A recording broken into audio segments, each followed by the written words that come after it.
하나님의 말씀 열왕기하 15장 27절에서 38절까지입니다. 열왕기하 15장 27절에서 38절까지 한 절씩 교독하겠습니다. 27절 하나님 말씀입니다. 유다의 왕 아사랴 제52년에 르말랴의 아들 베가가 이스라엘 왕이 되어 사마리아에서 20년간 다스리며 여호와께서 보시기에 악을 행하여 이스라엘로 범죄하게 한 느밧의 아들 여로보암의 죄에서 떠나지 아니하였더라. 이스라엘 왕 베가 때에 아수르 왕 디글랏 빌레셀이 와서 이온과 아베벨과 마아가와 야노아와 게데스와 하솔과 길르앗과 갈릴리와 납달리 온 땅을 점령하고 그 백성을 사로잡아 아수르로 옮겼더라. 우시아 아들 요다 제20년에 엘라의 아들 호세아가 반역하여 르말라의 아들 베가를 쳐서 죽이고 대신하여 왕이 되니라. 베가의 남은 사적과 그가 행한 모든 일은 이스라엘 왕 역대 지략에 기록되니라.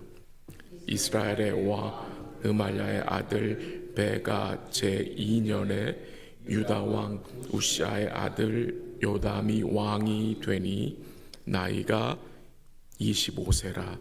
예루살렘에서 16년간 다스리니라. 그의 어머니의 이름은 여루사라 사독의 딸이더라.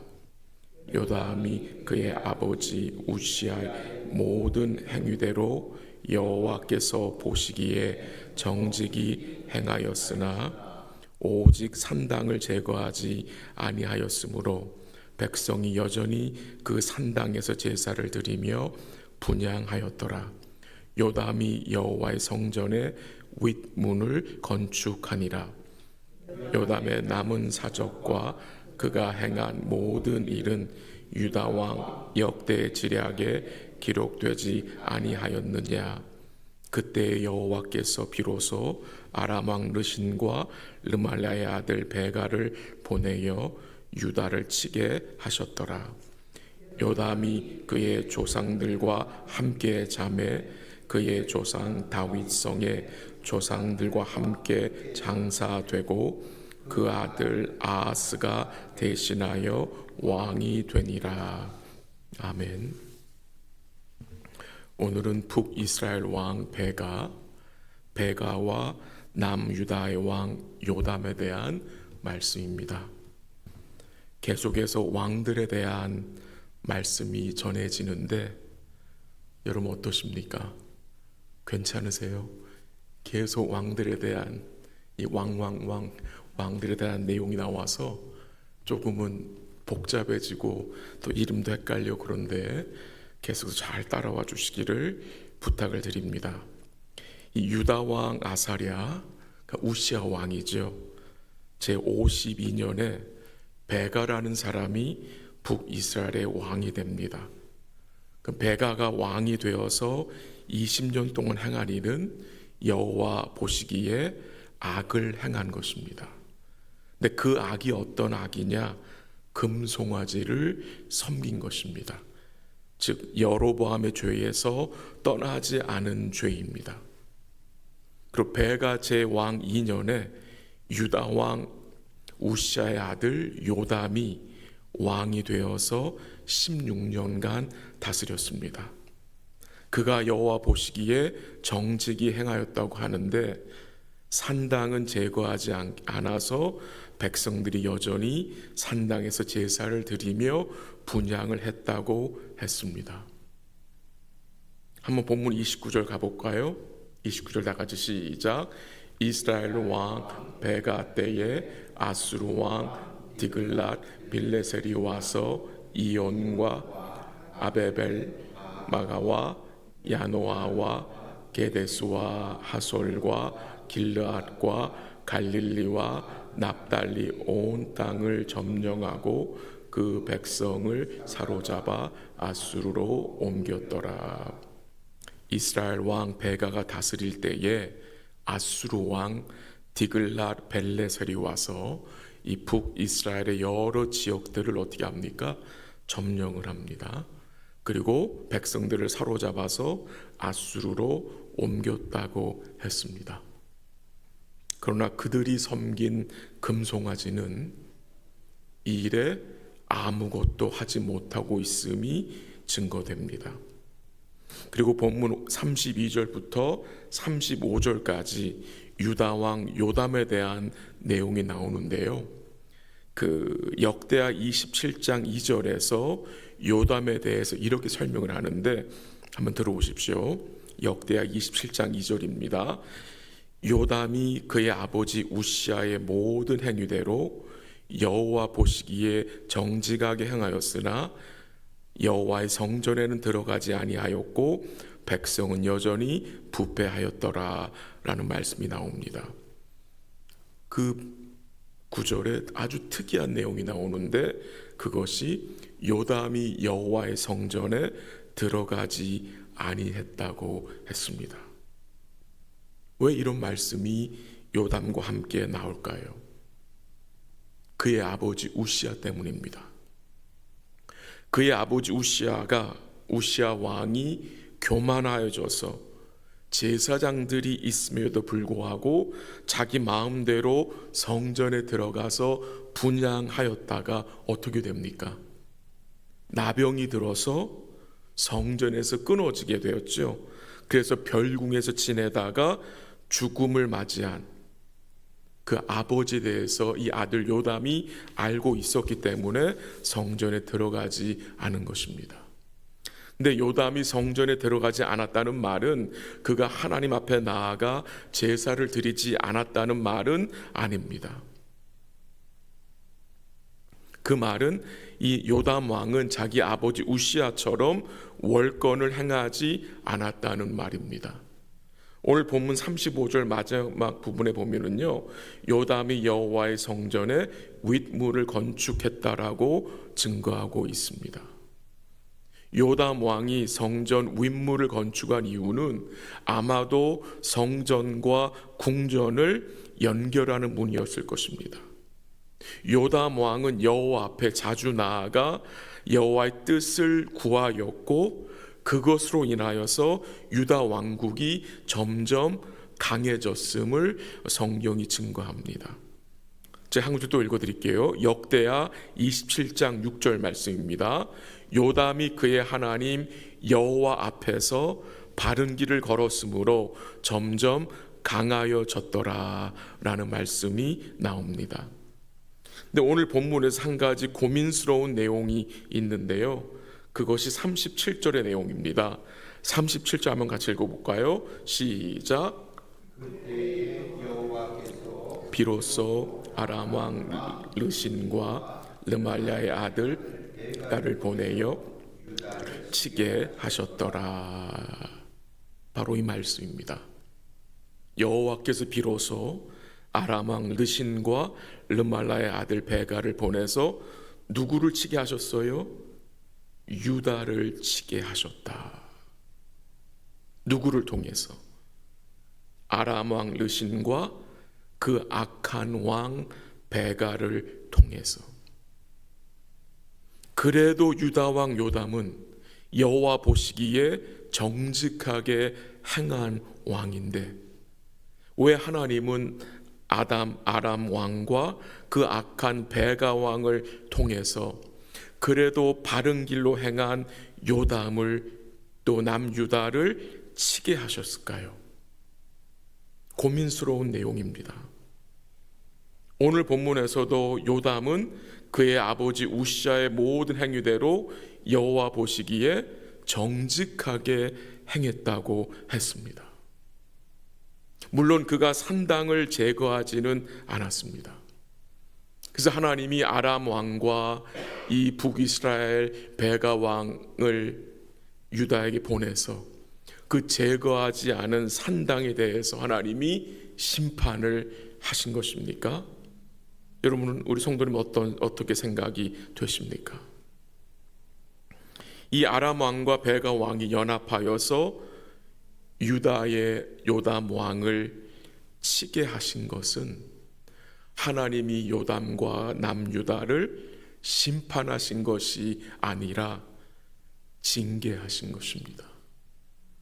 우리는 심판과 징계를 잘 구별해야 합니다. 징계는 하나님의 심판이 아닙니다. 구별할 수 있어야 합니다. 제가 한 본문을 읽어드릴게요. 들어보세요. 히브리서 12장인데요. 6절부터 11절 내용인데 들으시면 기억이 날 것 같습니다. 히브리서 12장 6절 들어보십시오.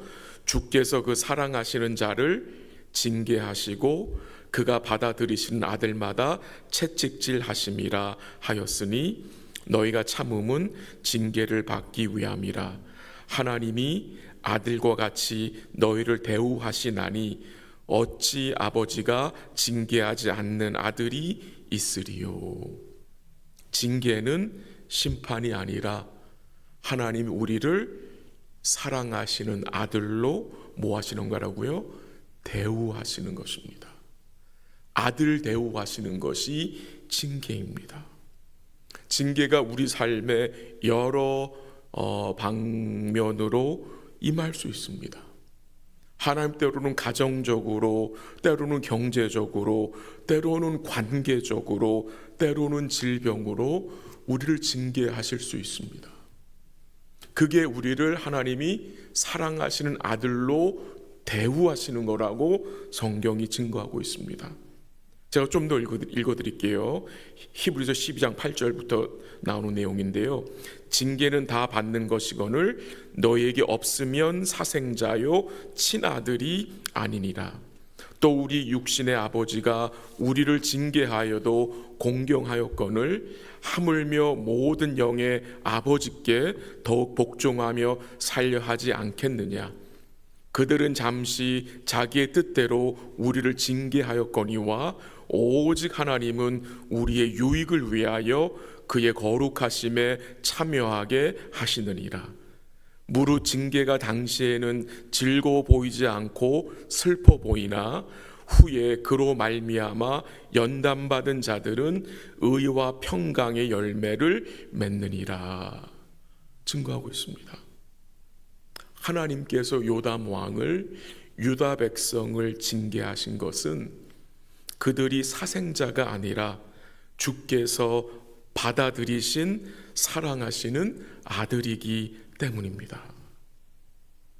징계를 받는 것이 우리가 하나님의 자녀인 것을 증거하는 것입니다.